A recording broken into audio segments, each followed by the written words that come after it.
Hello good morning student, it's Gita. Welcome to physics by Gita ma'am. बेटा देखिए, अब हमारा नेक्स्ट टॉपिक है जियो स्टेशनरी सैटेलाइट और जियो सिंक्रोनस सैटेलाइट। ठीक है, जियो स्टेशनरी नाम से क्लियर है। Geo means earth, stationary means stationary दिखे आपको। तो जियो स्टेशनरी सैटेलाइट क्या होते हैं? वो सैटेलाइट होता है which appears to be at fixed position at a definite height. किसी अर्थ के सरफेस पे या किसी भी सरफेस से देखोगे तो आप उसको डेफिनेट हाइट पे जो सैटेलाइट है वो क्या दिखेगा आपको? फिक्स्ड पोजीशन पे, मतलब कांस्टेंट स्टेशनरी दिखेगा।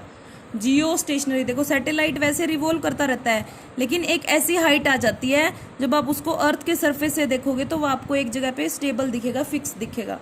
तो ये satellite which appears to be at fixed position, एक फिक्स पोजीशन पे दिखेगा एट ए डेफिनेट हाइट, कुछ डेफिनेट हाइट पे फिक्स्ड पोजीशन मीन्स या स्टेशनरी दिखेगा टू एन ऑब्जर्वर, एक ऑब्जर्वर को on earth is called geostationary satellite.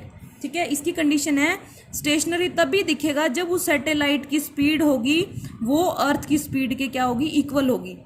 ठीक है, जिस स्पीड से अर्थ अपने एक्सिस के अराउंड रोटेट कर रही है, अगर उस स्पीड से सैटेलाइट अर्थ के अराउंड रोटेट करेगा तो उस कंडीशन में ही आपको जो सैटेलाइट है वो क्या दिखेगा? स्टेशनरी दिखेगा। तो कंडीशन क्या है कि जो अर्थ की अपने एक्सिस के अराउंड स्पीड है, earth speed will be equal to the satellite speed.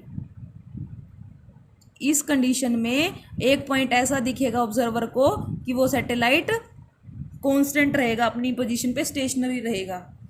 ठीक है, तो ये वो जो हाइट होती है, जिस हाइट पे आपको सैटेलाइट स्टेशनरी दिखेगा तो वो हाइट कितनी होती है above the surface of earth?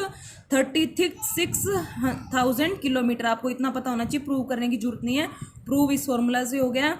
जो आपने ऑर्बिटल स्पीड v की वैल्यू निकाली थी, वहाँ पे आपका h का भी रिलेशन है, वो आपके सिलेबस में नहीं है। तो h की वैल्यू होती है t² r²g/4πr² 1/3 minus r। T क्या होता है? Time period of satellite. R क्या होती है? Radius of earth. जी क्या होती है? Acceleration due to gravity. Are क्या होती है? फिर रेडियस ऑफ अर्थ। इस रिलेशन में वैल्यू पुट करोगे तो आपको वो हाइट मिल जाएगी जिस हाइट पे जो आपका सैटेलाइट है वो क्या दिखेगा आपको? अर्थ के कंपेरेबल स्टेशनरी दिखेगा। ठीक है, कि वो रिवॉल्व ही नहीं कर रहा। तो वो हाइट कौन सी है? 36,000 किलोमीटर। अब क्या है essential condition for Jio stationery satellite? कुछ कंडीशन है जियो स्टेशनरी सैटेलाइट की। फर्स्ट है it should be nearly height of 30, इतनी हाइट पे होना चाहिए इक्वेटर ऑफ अर्थ के। ठीक है, एक होता है अर्थ का पोलर और एक होता है इक्वेटर। पोल्स होते हैं और एक इक्वेटर होता है। और तो इक्वेटर ऑफ अर्थ से क्या होना चाहिए?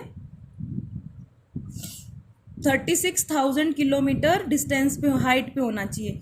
जो सेकंड इसकी कंडीशन है जियो सिंक्रोनस सैटेलाइट की या फिर जियो स्टेशनरी सैटेलाइट की, its period of revolution around the earth should be same as that of around its axis. जो अर्थ अपने एक्सिस के अराउंड 24 आवर्स में एक राउंड कंप्लीट करती है, तो सैटेलाइट का भी पीरियड ऑफ रिवोल्यूशन क्या होना चाहिए? सेम होना चाहिए एज कंपेयर टू अर्थ। ठीक है, it should revolve in an orbit concentric and coplanar with equatorial plane, so the plane of satellite is normal to the axis of rotation of earth. मतलब जो इस axis में earth rotate कर रही है तो सैटेलाइट का जो रोटेशन का एक्सिस है अर्थ के एक्सिस के ऑफ रोटेशन के परपेंडिकुलर होना चाहिए। ओके, तो ये कंडीशन है जियो स्टेशनरी सैटेलाइट की। इंपॉर्टेंट यूजेस जो मैंने आपको पहली फर्स्ट क्लास में ही बता दिया था, तो ये आपको पता होना चाहिए कि सैटेलाइट के क्या यूज होते हैं। Okay, this is all about geosynchronous satellite and its important condition. Note down in your notebook. If any problem, then discuss. Okay ji, thank you.